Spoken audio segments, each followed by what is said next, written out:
He's not a bat, he's a man who fights crime. And we're gonna watch him fight for a minute at a time. With John and Niall and a guest who doesn't rhyme. It's Bat Minute!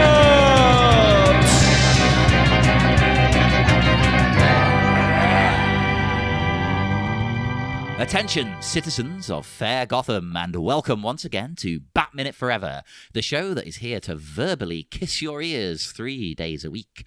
I am one of your hosts, John Parker. And here, climbing in your windows and snatching your people up, it's me, Niall McGowan. Oh. That was a throwback reference right there. Yeah, Jeez. Jesus Christ. Have people forgotten about that by now? I don't know. Oh, come on. I think if you're a person in your 30s, and you definitely know the Bed Intruder song. Like, that thing would never leave your head. Oh, I'm singing it now in my mind. But joining us once again, we have our very, very, very special guests. We have Rick and Julia of the Mad Max Minute. Hello again. Hi there. Hey. All the way from... What's the name of the town in the second one? All the way from Bartertown. Bartertown. There you go. Thank God you remember. In the majestic you of all shade people, of the Thunderdome. This is minute 83 of Batman Forever. The minute starts with a sensual slumber, and it ends with a sensual snogging. So, keeping this in mind, like the last time, the last big scene that Chase Meridian and Batman had together. She was atop the Gotham City Police Department in negligee, even though it'd be friggin' freezing up there. Didn't seem to bother her whatsoever.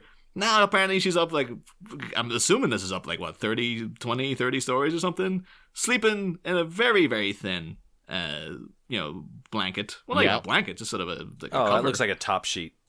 Yeah, that's the thing. Yeah. It doesn't even look like it looks maybe you could argue she's just moved in. So she's not really, I was like, I can't make beds. I understand. I feel the pain. I'm terrible at changing the sheets on beds and stuff.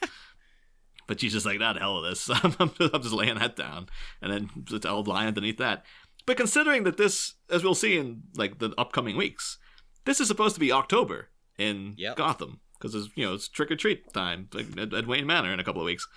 So this is getting into the autumn or the fall, and she's sleeping with a window open with barely a covering, and she's very clearly quite naked underneath that sheet.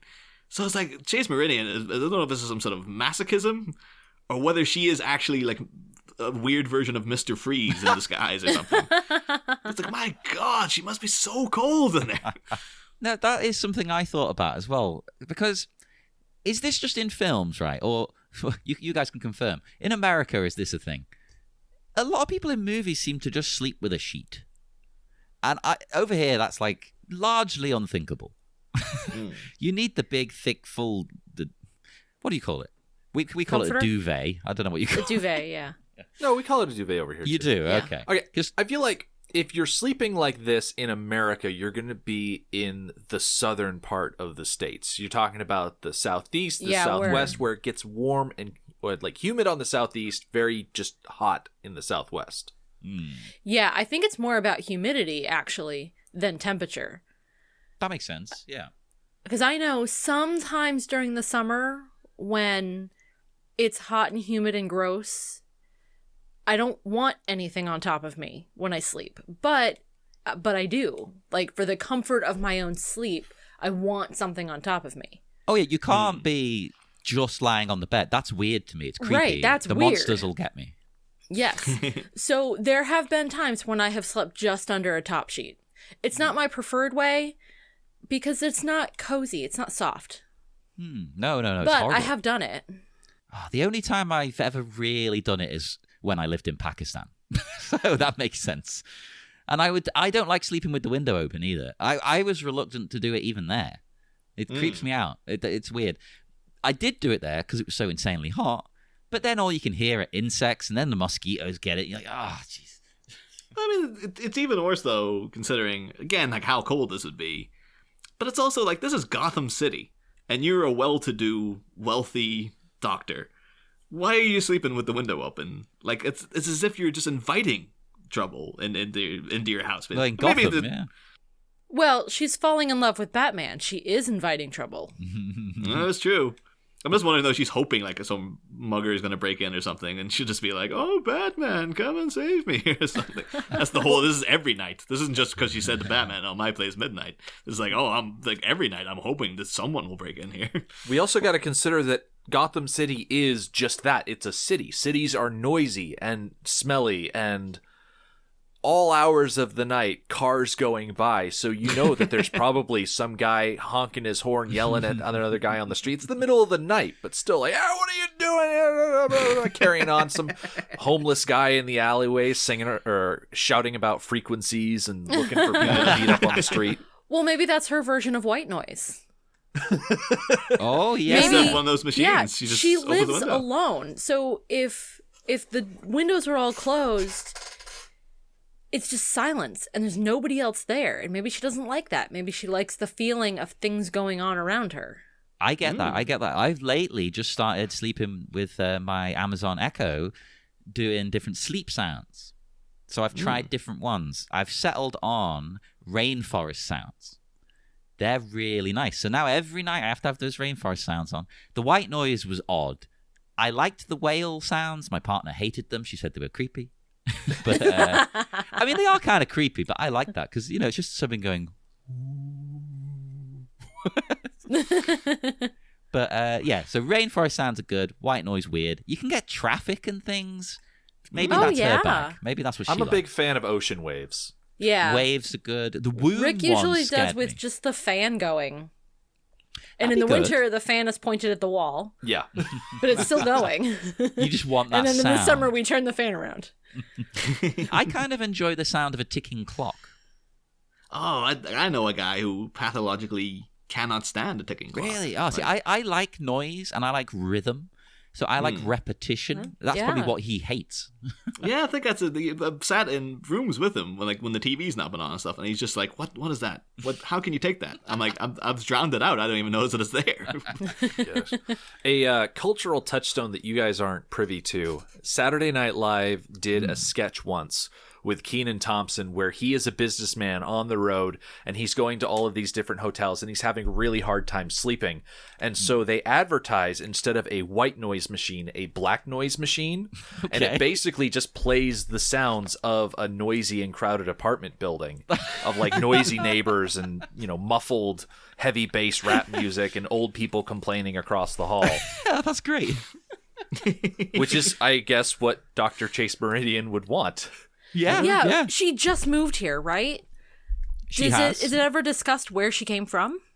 No, I mean, just out of town. She's a doctor. She's fairly young. She probably lived for a long time in a rather small apartment because she didn't have all of that doctor money because she was still going to school for all of it. So she probably is used to all of that tight quarters living. Yeah. She and it helps her sleep. She likes to live in a shared apartment with a bunch of students who just vomit every night. Yeah. And now that she's made it, she's got the silk sheets in the big apartment and she can spread out on her, I'm guessing, queen size mattress. It's pretty big. Rick and I actually had a whole conversation about what size bed this is. Yeah, because Nicole Kidman is 5'11", which is 71 inches. That's pretty big. It is. And she's lying diagonally across this thing. So it's either a queen or a full. It's definitely not a full. Because a full is 54 by 75. And these are inches. I'm sorry, metric fans. We're heathens over here in America. We're a weird country. We're weird, right? We measure certain things one way, certain things another way. So we probably would measure a bed in inches. No reason whatsoever. I get into the TOG system then with the blankets and stuff. Like, what the hell is this? Like, coming out like, oh, is it half a TOG? What is a TOG? They don't teach you at school. Like, I get that, like, the higher it is, the thicker it is, but I don't know what's thick and what's not. Like, what's 20? Is that thick? I don't know. You tell me. It's a made-up bloody measurement. The one thing too with the way Chase Meridian's lying is that her head's not even on the pillow. She's one of these ones like, I need to have my head elevated when I sleep, otherwise I actively get like kind of queasy and stuff. But like she's just like, yeah, the flat out head on the mattress, the presumably uncovered mattress. Is she trying to do like a posture thing where she doesn't want her head lifted at an odd angle compared to her spine or something like that? Oh, she's doing a posture thing, but it has nothing to do with her head angle. Hey, you're saying this. This is exactly, except for the pillow, how I sleep. Just face up, or ass up, face down. Yeah. I saw it described online as, if you're familiar with Street Fighter 2, the Sagat position, because that's how he does the tiger knee move in Street Fighter. It looks like you're doing the tiger knee. And yeah, that's me. That's how I sleep. I like it. And my cat will go in between my legs as well. She'll sit there. That's how I sleep too, on my stomach. There you go. And see? sometimes I'll remove the pillow. Sometimes I'll put my head straight flat on the bed. Oh no, I can't do that. I think the last time we saw a woman lying in a bed like this in the movies that we cover, it was actually back in the first movie. There's a scene where Steve Bisley, who plays the goose, is sneaking out after a one-night stand, and the woman is laying on the bed in a very similar manner, but they don't have the silk sheet because it's a rated R movie. Yeah. Wow. Yeah. There is something about this sleeping position that does suggest postcoital. And I'm not really sure exactly what it is. I think we were joking around with I think it was Scott Corelli when the minutes where just during the whole riot at the party, and then Chase is like, my place midnight to Batman. And we're just kind of joking around. It's like, well, by the time he gets there, she's probably finished up already. Like, that's, when she's a professional young woman who's used to living on her own. I'm sure she can take care of herself just fine. She can get herself there. Yeah. So Batman shows up now, and she's just like, oh, I'm done. You can go. Hey, she's that into Batman. Round 2 is on the table. Yeah. Well, good. That's the thing, though. If she hadn't, would the ending of the scene have gone differently? Where she's like, all right, get in the bed.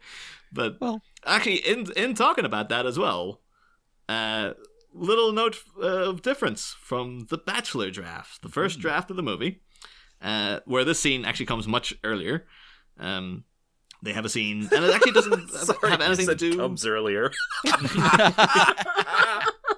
Oh, so Batman's involved. Oh, sorry, Chase. This doesn't usually happen. But that's the thing, like, Batman shows up. It has nothing to do with him coming to, like, oh, let the lady decide. It's just he's just going for a booty call, basically.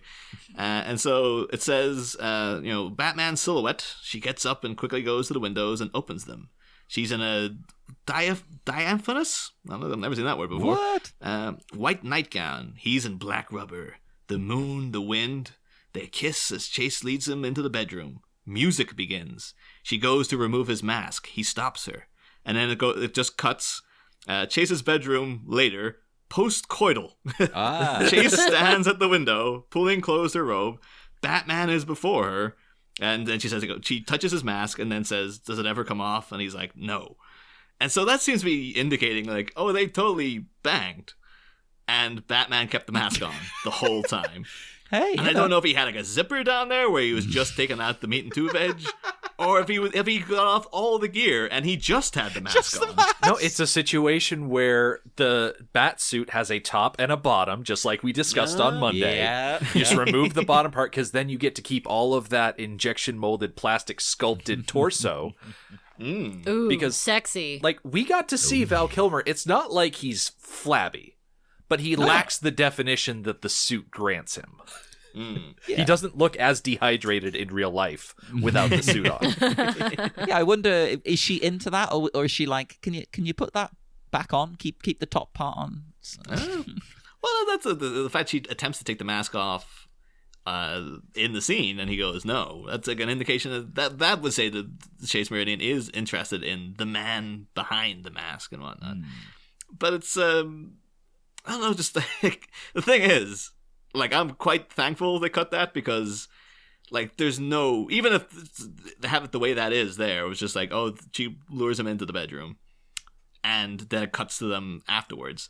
Knowing who Joel Schumacher is, there is no way he wouldn't have just filmed the sex scene anyway. Oh yeah. And then everyone will be going to them, Joel, they're never going to allow this. It's a PG movie. You'll be like, we'll film it anyway, just to see what happens. Release the sex scene cut. Yes. Release and it. he'd just be like, you know what? My private collection. That's just Joel Schumacher's little like, yeah, I like the. And he'd be like, I was the one wearing the mask. Val wasn't even there that day. It was all me. Oh man, I would not want to consider Alfred having to clean out the bat suit after that and be like, oh sir, I was under the impression that the Penguin was defeated. Vile. In less graphic terms, I am concerned for Chase's sheets because is it just me or has she gone to bed with lipstick on? It's a subtle lipstick. It's not full on, but that's not natural.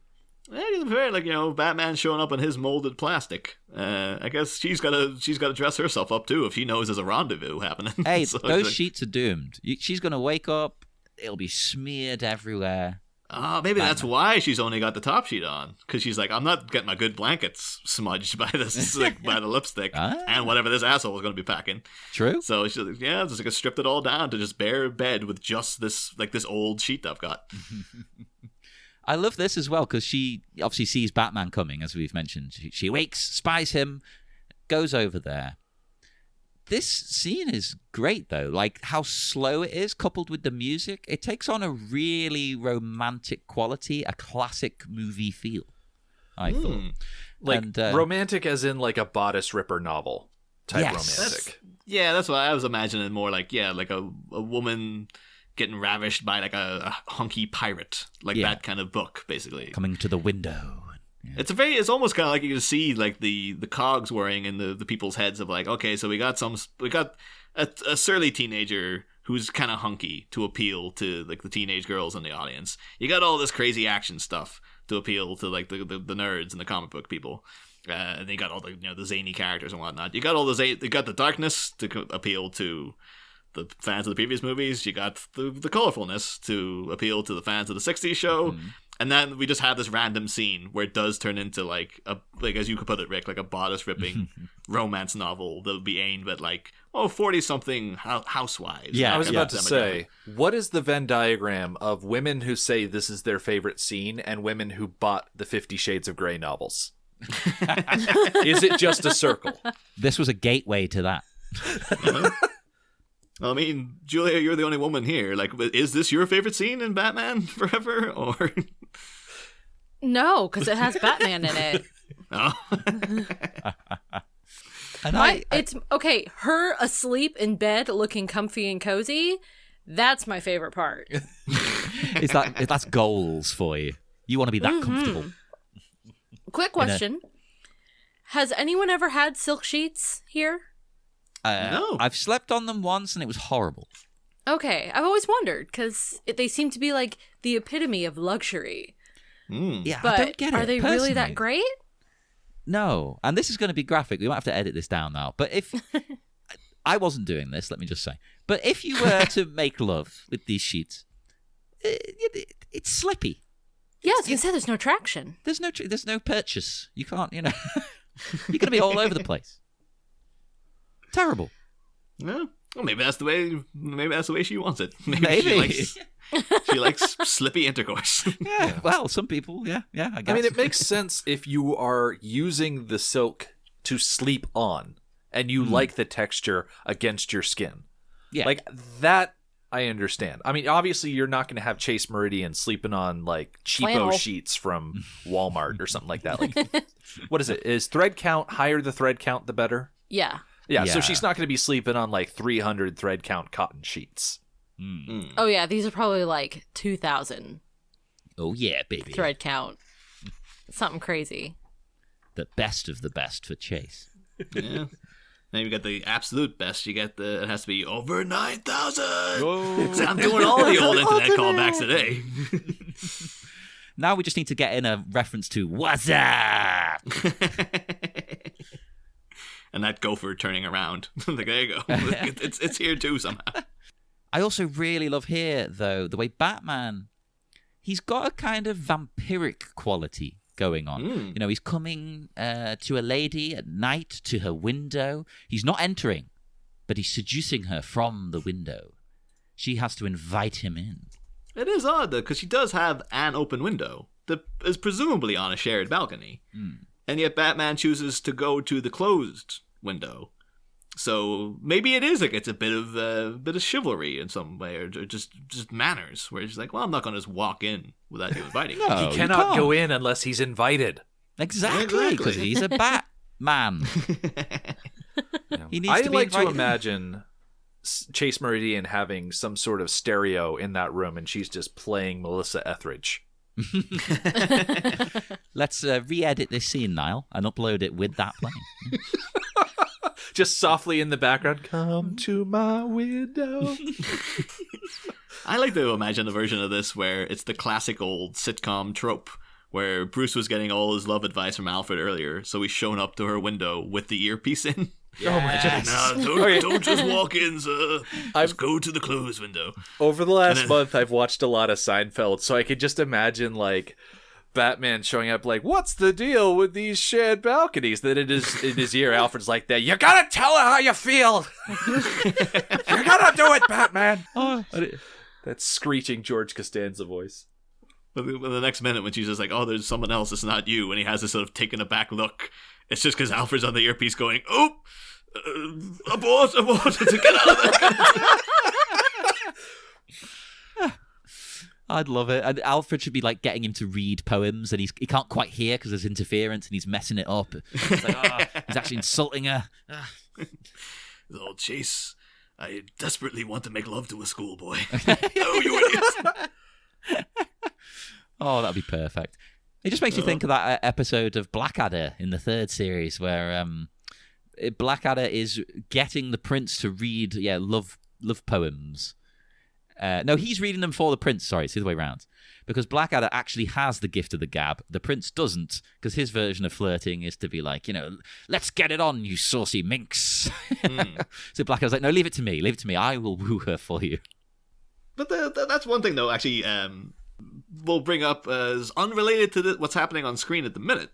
But, interestingly enough, in the novelization, they have something slightly different where, well, this scene does happen. And it also happens very differently, but I'll leave that until next minute. But they have a sequence I quite liked that I think is entirely just made up by Peter David, the guy who wrote the book, because he seems to be a guy who's dead fixed on fixing Batman Forever, basically.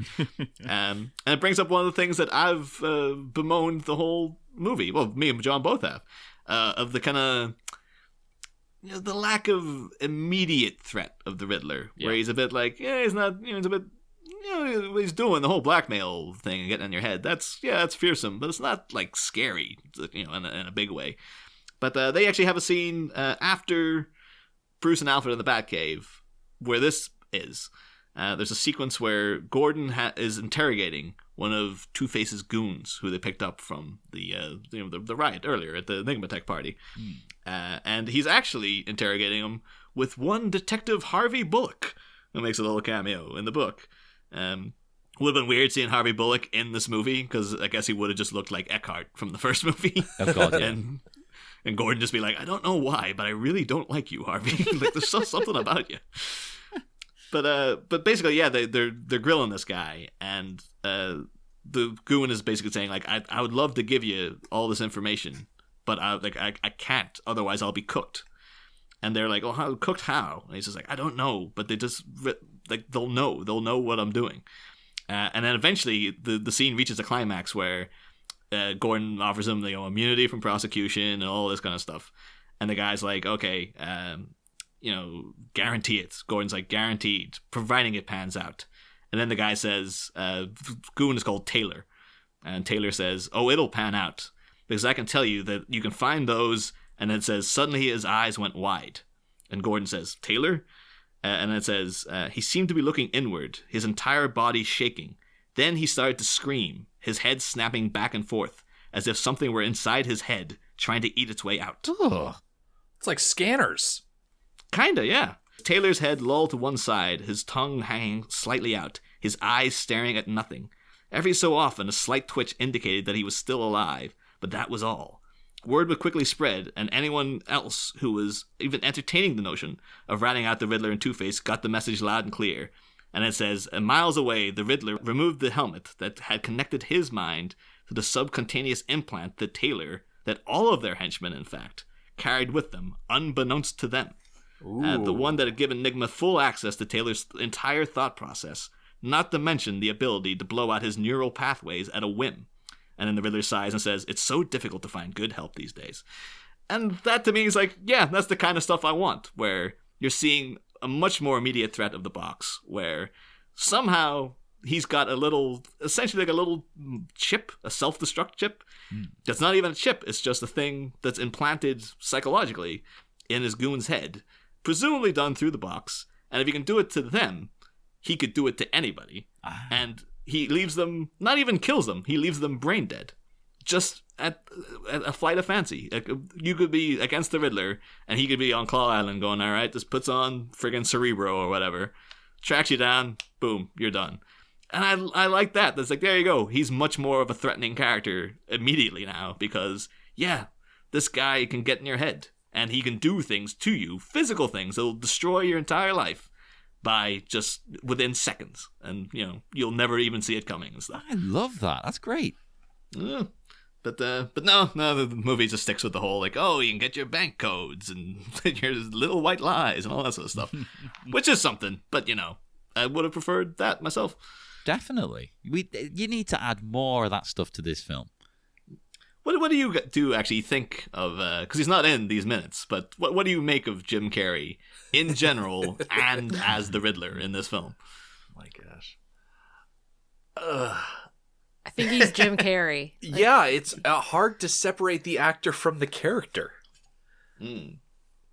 At this time in his career, he's so typecast himself.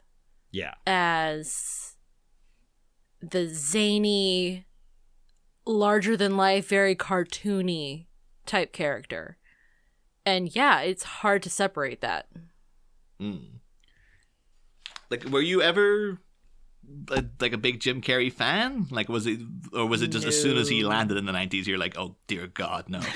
Yeah, no, I was never a Jim Carrey fan. I'm trying to think if there's a Jim Carrey movie that I like. What did you think of Yes Man? Because we saw that back when we were dating. Yeah, we did. It was okay. Because I actually liked his performance in that, because it was a bit more serious. Yeah, like it was and also still Truman a comedy. Show. I love Truman Show. Yeah, but it's not Jim Carrey being Jim Carrey the way that The Mask and Pet Detective and this movie, that stuff I don't care for. But the Truman Show, that kind of stuff, I like. Yeah, if you can get a script and a director that can like contain his energy, it's like the sun reactor in Spider-Man 2. You need someone there with the mechanical arms to keep the energy contained, or it will destroy your lab. Yes. Well, that's the thing. Like, I know obviously he was famous for doing his whole shtick, his Ace Ventura kind of thing, which at the time was very successful. But in retrospect now, when you look back at it, yeah, when he's reined in, like the Truman Show, he's still doing a bit of that in the Truman Show. He's being all cheesy and corny and things. But if you rein him in like that, he's actually very talented. But don't let him do his own thing. And even like this performance, and again, Ace Ventura and The Mask, I think the quality is there. What he's doing well. Yeah. I just don't like what he's doing. Yeah.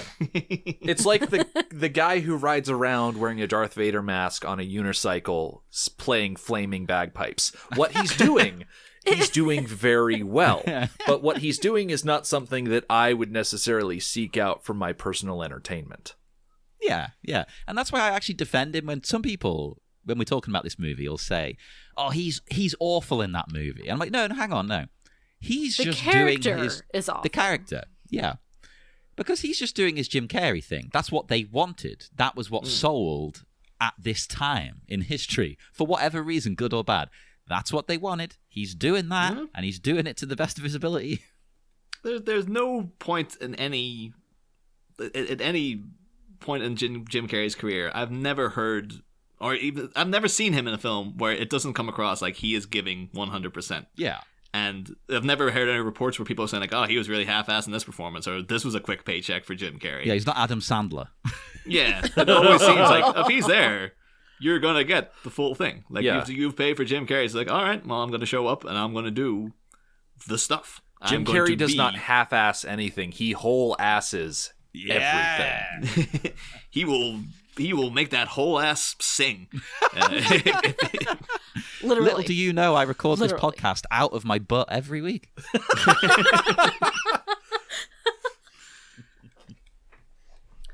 But anyway, on that bombshell. Yeah. So within Chase Meridian's apartment, we do have a little bit of dialogue because she's starts smooching the bat. Getting a little hot and heavy there. It should be noted that apparently it does specify in the IMDb that Nicole Kidman is in fact naked under that sheet as well. Like apparently it was very no kidding. Yeah. But she here at the end, like she is shook, isn't she? She can't believe that this is finally happening. But you know what? I sense a butt coming. Yeah. I'm not a bat butt. There is one of those coming. There's one of those coming as well. I mean, we already had a butt earlier in this minute, so we did. Yeah. This is a butt-heavy film. There's a lot of butt. I'll say Joel Schumacher. He likes that ass. Like, that's what he's going for. That's what he got into the industry for. It's just like, if I can find that to make that my main focus of my career, then I've won. Well, he's won. We've all failed. He has won. There is a butt coming. You can sense it. You can feel it. She might be overjoyed in one sense, but something is stopping her from going all the way. Yeah. There is that's why I really like the music here, because there's a romance in it, but there's also a kind of distorted kind of sorrow going on as well. Like, it doesn't feel like, oh, this is the grand love affair. It feels like something's off about this. It doesn't seem like... what actually really reminded me of was that Ellie Goldenthal also did the music for Alien 3. I recall up just before Ripley, throws herself into the furnace or the reactor or whatever it is, there's a lot of similar distorted kind of swooping violins and whatnot that actually... Looking at this scene, I was like, "Oh yeah, you could almost tell it's the same guy who made the soundtrack." So, and of course, that was leading up to a scene of great sorrow and whatnot as well. And of course, great sorrow is just around the corner for Batman here. But is it sorrow, or is it apparently a hidden joy that only he knows about at this point? Who knows? But yeah, I mean, does anyone have any notes for this minute they want to bring up, or?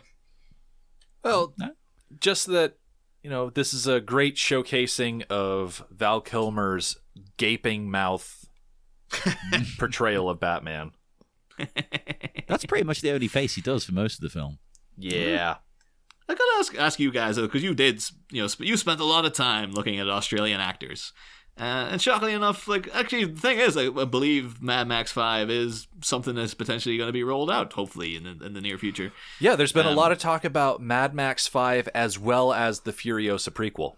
Oh, is that still on? I assume that was canned. Both of those are in active, not development or shooting or anything like that, but there's a lot of talk about casting and... behind the scenes work. Like, there's other things that need to happen before that George Miller is contracted to, but the seeds are there and they haven't been plucked and washed away. Hey, it can still happen. Nobody expected Fury Road. Yeah, exactly. That's the thing, though. Like, has Nicole Kidman ever been approached for a Mad Max part? Because people don't know, of course, Nicole Kidman, actually she was born in 1967 in Honolulu. Actually, she was born in Hawaii. Yeah, her parents had I think an educational visa to be in Honolulu, but they were Australian nationals. So yeah, I think she moved back at the age of 4. So much like Sam Neill, who I always bring up, was like, he was born and raised up until the age of 11 in Oma, up the road from where I live. And then he moved to New Zealand, and everyone's like, oh, New Zealander, Sam Neill's like, no, he's an Oma man. He was there for 11 years. Yeah, 11 years is at the point where you're at least 50-50. That's formative years. I moved to England when I was 18. I would never refer to myself as an English person because I've lived there for a bunch of time. I'm going to do it now to annoy you.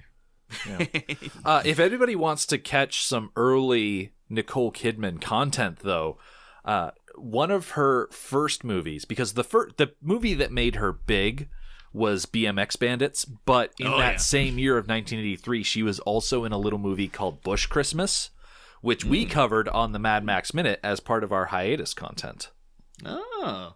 See, the thing is, I know BMX Bandits because it's just a ridiculous film. Like, people don't know BMX Bandits. My God, I can barely even say it. It's one of those, like, cashing in on a fad, basically. Classic kids films where, like, these people were really into BMXs, so they're just doing tricks on their bike loads throughout the whole movie.